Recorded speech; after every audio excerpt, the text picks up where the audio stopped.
as Paul Manafort was sketched by a courtroom artist following his surrender to the FBI on Monday. His friends, associates, and colleagues throughout the Acela corridor processed the reality of his criminal indictment and its implications for Donald Trump's White House, and for themselves. Any spin coming from the White House should be discounted, a former advisor to Trump told me. This is very, very bad. Special counsel Robert Mueller announced indictments against former Trump campaign chairman Manafort and Rick Gates, a protege who worked on Trump's campaign and served on his inaugural committee. Both men pleaded not guilty to crimes related to illegally funneling millions through shell companies.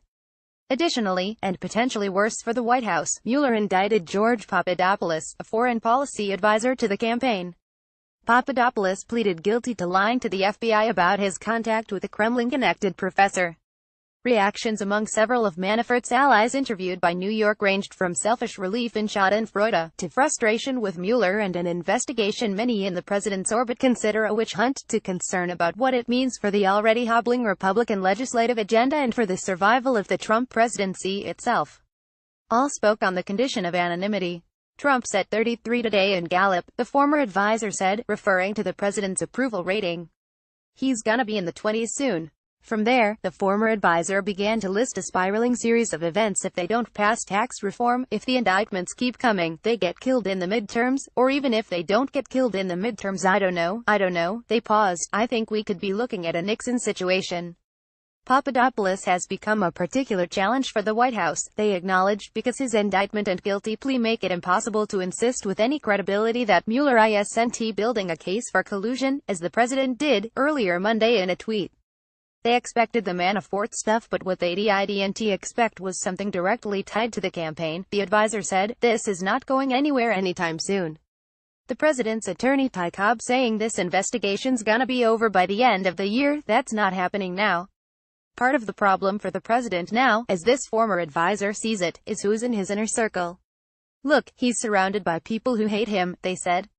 He's knocked out all the loyalists and all the people who care about him. And the real loyalists who remain in the White House, they're a bunch of quislings. What the hell can those people do? This advisor added, not good.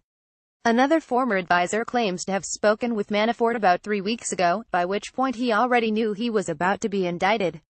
He was kind of palms up about it. He thought that he was unfairly targeted, but you know it's not Paul's style to complain about it. He's typically closed-mouthed about everything. He thought that he would be, in the end, in the clear.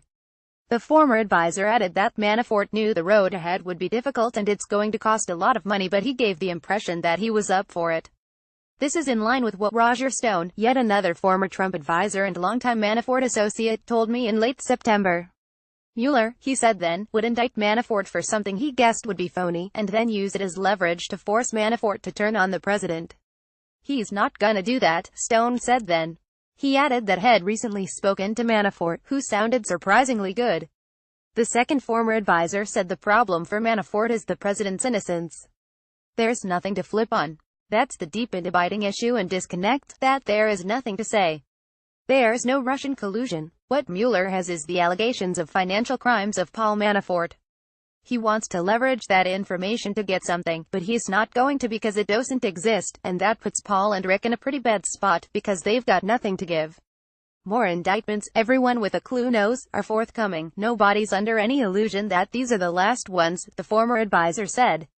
A Republican operative who has known Manafort for decades told me that things are much worse than the White House wants to admit. They should be extremely worried, the operative said. The people who are out spinning are doing their job, saying that this is somehow good news or a good day for the White House. The operative began to crack up. That's just not the way it is. Moreover, removed from the whole aspect of a criminal investigation, I tend to look at this from the legislative agenda standpoint. It's just not what's needed when tax reform has to pass. It's just one more problem. To me, that's the big issue. The tax reform issue is getting derailed or sidetracked. Heading into the midterms with no tax reform and more indictments looming, the operative said, puts the Republican majority in Congress further at risk.